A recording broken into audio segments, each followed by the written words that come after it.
My name is Tony Lester. We're at Francis Marion University in Florence, South Carolina. I am the supervisor in the Facilities Management, Grounds and Maintenance Department. I've been here 13 years.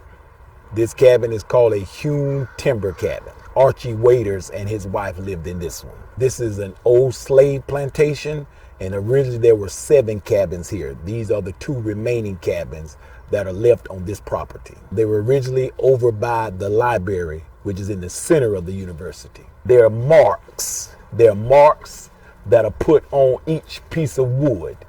You know, it's harder to see from this one because this one's a little bit older than the other one, but it's the way they put them, they're called dovetailed. So the water can run off of them so it wouldn't set, but that's how they knew which piece goes where. They're generally numbered 1, 2, 3, and that's how they know how to put them in order. That's how they build the cabins. Because if you look at it closely, you really don't see any nails. Now it's been moved a couple times, so you may see, you know, wear and tear, but it's the dovetail design so that the water is designed to run off the cabin versus actually staying inside of it. These are some of the different pieces of equipment that they use to build the cabins. And this area used to be cotton very heavily, pretty much. And you can see some of the rice growing that's in this area. Miss Fannie Jolly Ellison was one of the first and only females during this time in this area, which is called the Mars Bluff area, to actually grow rice. That was a very profitable commodity during this time. And you see some of the different pieces of equipment. As we were saying outside, you know, hew cabin, the reason why it's called hew, they would actually take all the bark off of the trees, and what would be left would be your inside. That's what is used in each one of these. And when we demonstrate, we tell the students or the teachers or whoever how they did it. As we were talking outside about the way they placed them, this is how they would know how to place them. They would mark each one so you would know how to line them when they built the cabins.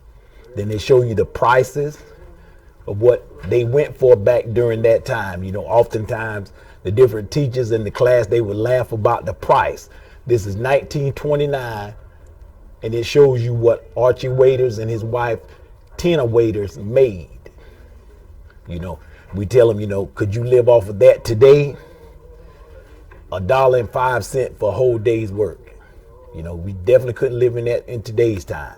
And then these were some of the sacks that they put their crop in once they picked it.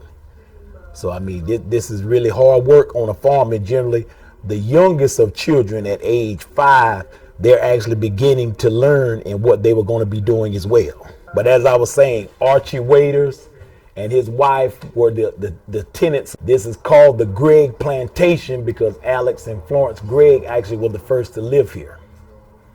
And then, you know, then you have your 3 generations, middle to late 1800s up to the 1900s. These are the different eating. You know, you look at this and you would probably think this is a trough or something for an animal, but no, this is the actual family's trough. Everybody puts their portion here and we all eat off this one tray. And the other one, you know, is where the majority of the equipment is. And, you know, you have your iron. You use your iron by actually putting the iron on the fire, heating it up, and that's how you use the iron. You know, you have your rice beater, where you beat all your flails off your rice.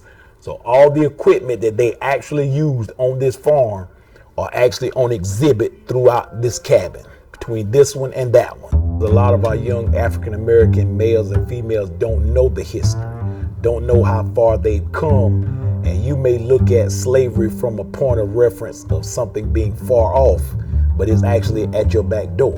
You don't know that history, that a lot of the places that we are in Florence, Marion, different places are on plantations that over the years have actually transitioned into, say, university, Francis Marion University, where they're putting out educators, they're putting out doctors, lawyers, but you wouldn't know that they're actually sitting on a former plantation. That's a part of history.